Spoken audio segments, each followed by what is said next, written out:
नमस्कार, मैं हूं संजय शर्मा। आप देख रहे हैं 4 PM न्यूज़ नेटवर्क। मैं बेंगलुरु में हूं। इस समय भारतीय जनता पार्टी का जो मीडिया का ऑफिस है उसमें हूं। अभी राजीव चंद्रशेखर जी की प्रेस कॉन्फ्रेंस ख़त्म हुई है। भारतीय जनता पार्टी के लिए कर्नाटक का चुनाव बेहद महत्वपूर्ण बना हुआ है। माना जा रहा है कि 2024 के लोकसभा चुनाव की ये पिच तैयार करेगा। और जो गुजरात में प्रयोग किया है बीजेपी ने, वही इस बार बेंगलुरु यानी कर्नाटक में भी दोहराने की तैयारी है। लगभग 71 लोगों के टिकट काट दिए हैं। भारतीय जनता पार्टी के अंदर नाराज़गी भी हुई है बहुत ज़्यादा। पूर्व मुख्यमंत्री जगदीश शेट्टर, काफ़ी बड़ा नाम था उनका, उन्होंने अपने परिवार के एक व्यक्ति के लिए टिकट मांगा था। राजी नहीं हुई बीजेपी। उसके बाद में जब ये सूचनाएं आई कि शेट्टर छोड़ सकते हैं बीजेपी, तब आला कमान ने और बाकी लोगों ने उनको मनाने की कोशिश की।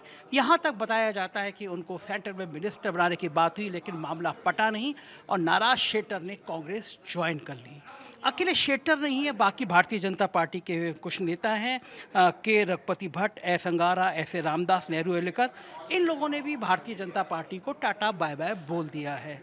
तो भारतीय जनता पार्टी के जो बहुत बड़े चेहरे हैं येदियुरप्पा, उनकी नाराज़गी की खबरें भी अभी भारतीय जनता पार्टी के बीच में हैं, कार्यकर्ताओं के बीच में हैं। तो ये बड़ा बड़ा ये कोशिश है भारतीय जनता पार्टी की, किसी भी तरह वो कर्नाटक जीते। एक आक्रामक रणनीति बनाई है। प्रधानमंत्री नरेंद्र मोदी, अमित शाह लगातार अब यहाँ पे रैली करेंगे, आक्रामक रैली करेंगे। और रणनीति ये है कि हर विधानसभा में बड़े नेताओं की एक बड़ी रैली कराई जाए। और जाहिर है बीजेपी के लोगों को ये बड़ा भरोसा है कि अगर प्रधानमंत्री नरेंद्र मोदी आकर यहाँ कमान संभालेंगे, रैली करेंगे, तो जैसे हम बाकी राज्यों में देखते आए हैं कि प्रधानमंत्री का जब रैली होती है, जब चुनाव आते हैं, तो माहौल बदलता है। तो कर्नाटक में भी भारतीय जनता पार्टी को ये उम्मीद है कि जब नरेंद्र मोदी और अमित शाह कमान संभालेंगे तो कुछ जादू होगा। लेकिन इस बार मुझे लगता है पिछले 15-20 सालों की अगर हम कर्नाटक की राजनीति की बात करें, तो जो दो समुदाय, जो बड़े समुदाय हैं, उनके बीच जो नाराज़गी पनपी है, वो भारतीय जनता पार्टी को बहुत भारी पड़ रही है। लगातार मैनेजमेंट की कोशिश हो रही है, संदेश दिया जा रहा है। इस बीच में कांग्रेस एक और मुद्दे को यहाँ पे पनपा चुकी है, लोगों के बीच में पनपा चुकी है, वो है नंदिनी बनाम अमूल।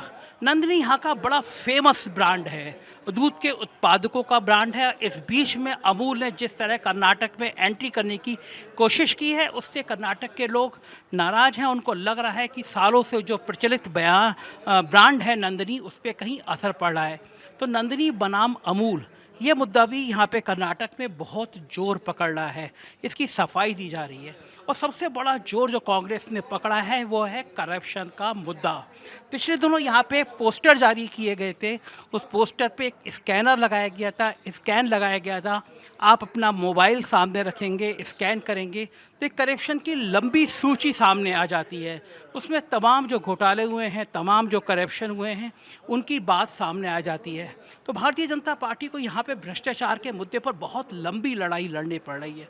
कांग्रेस ने ये नारा दिया है कि 40% कमीशन वाली सरकार, और कांग्रेस लगातार कह रही है कि भारतीय जनता पार्टी के विधायक, भारतीय जनता पार्टी के चीफ मिनिस्टर तक केवल कलेक्शन एजेंट बन गए हैं, 40% कमीशन के एजेंट बन गए हैं। और ये बात हम जब बंगलौर में घूम रहे हैं, आसपास घूम रहे हैं, तो हमारे टैक्सी ड्राइवर हों, हम ठेले पे रुकें, चाय पी रुकें, तो ये बात करप्शन की एक पब्लिक के बीच में चर्चा का विषय बन चुकी है। जाहिर है कि जब इस तरह की चीज़ें जनता के बीच में चर्चा का विषय बन जाती है तो परेशानी बढ़ जाती है। इस परेशानी में भारतीय जनता पार्टी किस तरह अपनी रणनीति बनाएगी, किस तरह कामयाबी करेगी, ये बहुत लंबा सवाल है। प्रधानमंत्री नरेंद्र मोदी जानते हैं कि अगर कर्नाटक चुनाव हारे तो पूरे देश में एक संदेश आएगा कि भारतीय जनता पार्टी की पकड़ धीरे धीरे कम हो रही है। और ये खतरनाक संदेश लोकसभा चुनाव को प्रभावित करेगा। देश के अलग अलग राज्यों में जो हालात हैं, अगर हम उनकी चर्चा करें तो चाहे वो मध्य प्रदेश हो, चाहे राजस्थान हो, वहाँ इतना आसान नहीं है। एक सीट को छोड़कर लगभग सारी सीटें लोकसभा की जीती थी मध्य प्रदेश, राजस्थान में। वो प्रदर्शन दोहरा पाना आसान नहीं है। बंगाल बहुत मुश्किल होता जा रहा है। बंगाल में जो एक लहर पैदा की गई थी 2019 में, वो लहर इस बार होती हुई नज़र नहीं आ रही है। महाराष्ट्र के हालात और ज़्यादा ख़राब हैं। महाअघाड़ी गठबंधन ने भारतीय जनता पार्टी को परेशान कर रखा है। चाह कर भी अजीत पवार को तोड़ने की, अजीत पवार के भारतीय जनता पार्टी में शामिल होने की तमाम खबरें चली थी। ये चली थी कि अजीत पवार बहुत नाराज़ हैं, वो एनसीपी को तोड़ लेंगे, एनसीपी में शामिल हो जाएंगे, लेकिन कामयाबी नहीं मिली। और महाअघाड़ी गठबंधन अगर कायम रहता है तो जाहिर है महाराष्ट्र में भी हालात बहुत ख़राब हो सकते हैं। सीनियर जर्नलिस्ट का मानना है कि अगर महाराष्ट्र में ये स्थिति रही तो बीजेपी के लिए ना को चने चवाने पड़ सकते हैं, 6 सीटें भी लाना मुश्किल पड़ सकती है। बिहार में नीतीश कुमार की बगावत के बाद हालात और ख़राब हैं।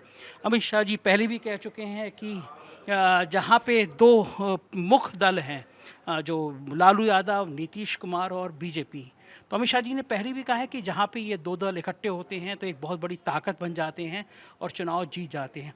ऐसे में जब बिहार, महाराष्ट्र, बंगाल जैसे राज्यों में जो नुकसान है, वो कर्नाटक में भी अगर नुकसान होता है तो भारतीय जनता पार्टी का 2024 का सपना टूट जाएगा। कर्नाटक वो राज्य है जहाँ से भारतीय जनता पार्टी ने 25 सीटें जीती थी, लोकसभा की 25 सीटें जीती थी, लेकिन उसके बाद में जो प्रयोग हुए कर्नाटक में वो भाजपा को बहुत नुकसान पहुंचा के, खास तौर से येदियुरप्पा को लेकर जो प्रयोग हुआ वो भारतीय जनता पार्टी को बहुत नाराज़गी लोगों के बीच में, कार्यकर्ताओं में और नेताओं में बीच में फैली। और बहुत हैरानी की बात थी, प्रधानमंत्री ने जिस तरह से झुककर येदियुरप्पा का अभिवादन किया था वो आमतौर पर प्रधानमंत्री नहीं करते हैं। येदियुरप्पा को मैनेज करने की, येदियुरप्पा को समझाने की, येदियुरप्पा को साथ लाने की उस फोटो सेशन की रणनीति का हिस्सा था कि लोगों के बीच में ये मैसेज जाए कि येदियुरप्पा अभी भी उतने महत्वपूर्ण हैं।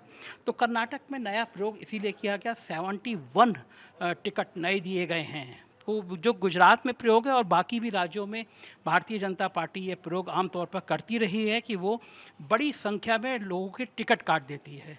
तो जनता के बीच में जो नाराज़गी होती है, कार्यकर्ताओं के बीच में अपने स्थानीय जनप्रतिनिधियों से जो नाराज़गी होती है वो कहीं ना कहीं ख़त्म हो जाती है। लेकिन कर्नाटक का ये प्रयोग सफल रहेगा या नहीं रहेगा, ये बड़ा देखने की बात है। और ख़ास तौर से बेंगलुरु में जहाँ हम पिछले 2 दिन से घूम रहे हैं, यहाँ पे चर्चा इस बात की है कि बीजेपी के fire brand member of parliament Tejasvi, जो एक बहुत ज़्यादा तेजस्वी सूर्या, जो बहुत ज़्यादा चर्चा में रहते हैं, उनको स्टार प्रचारकों की सूची में शामिल नहीं किया गया। योगी आदित्यनाथ, उत्तर प्रदेश के योगी आदित्यनाथ की जरूर यहाँ पे डिमांड है। लोग चाहते हैं आक्रामकता, लेकिन बीजेपी उतनी नहीं चाहती। एक बड़े प्रमुख टीवी चैनल में हमने कल देखा था, आज तक में, जब राहुल कमल मुंबई जो यहाँ के चीफ मिनिस्टर हैं उनसे पूछ रहे थे, इंटरव्यू के दौरान राहुल कमल ने उनसे पूछा कि हिजाब, हिलाल और टीपू सुल्तान जैसे मुद्दे, तो मुंबई या बीजेपी के आमतौर पर प्रवक्ता ऐसे मुद्दों को लपकते हैं क्योंकि उनको लगता है ये टीआरपी लाएगा, ये उग्र हिंदुत्व की बात करेगा। लेकिन इसके विपरीत मुंबई ने कहा कि आप अपने फेवरेट सब्जेक्ट पे आ गए। राहुल कमल गड़बड़ाए और बोले कि हमारा फेवरेट सब्जेक्ट कहाँ है ये। तो इस वजह से हमने कहा कि नहीं, आपका और राजदीप सरदेसाई का ये फेवरेट सब्जेक्ट है।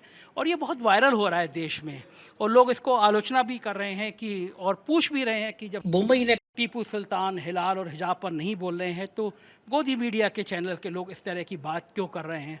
तो इस बार वो आक्रामकता अभी तक कर्नाटक के चुनाव में नज़र नहीं आई है। बीजेपी बहुत ध्यान से रणनीति बनाती है।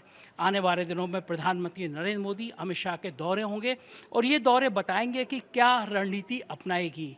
बीजेपी को जब लगेगा कि चीज़ें, हालात बाहर हो रहे हैं, तो जाहिर है उनका फेवरेट हिंदू कार्ड थोड़ा उग्र किया जाएगा। हिंदुत्व के सहारे कर्नाटक को चुनाव जीतने की रणनीति बनाई जाएगी। लेकिन जो अभी तक मैंने घूमा है, देखा है, कर्नाटक में आके महसूस किया है, कर्नाटक के चुनाव इस बार आसान नहीं हैं। भारतीय जनता पार्टी के लिए मुश्किल का दौर हो सकता है। और कर्नाटक में ये इतिहास भी रहा है, पार्टियां सत्ता बदलती रहती है। तो इस बार कर्नाटक क्या गुल खिलाएगा, 13 मई को रिजल्ट आने के बाद पता चलेगा। लेकिन जाहिर है परेशानियां बीजेपी के लिए बढ़ती हुई नज़र आ रही है। बेंगलुरु में बीजेपी कार्यालय से मैं संजय शर्मा, योगेश यादव के साथ। शुक्रिया।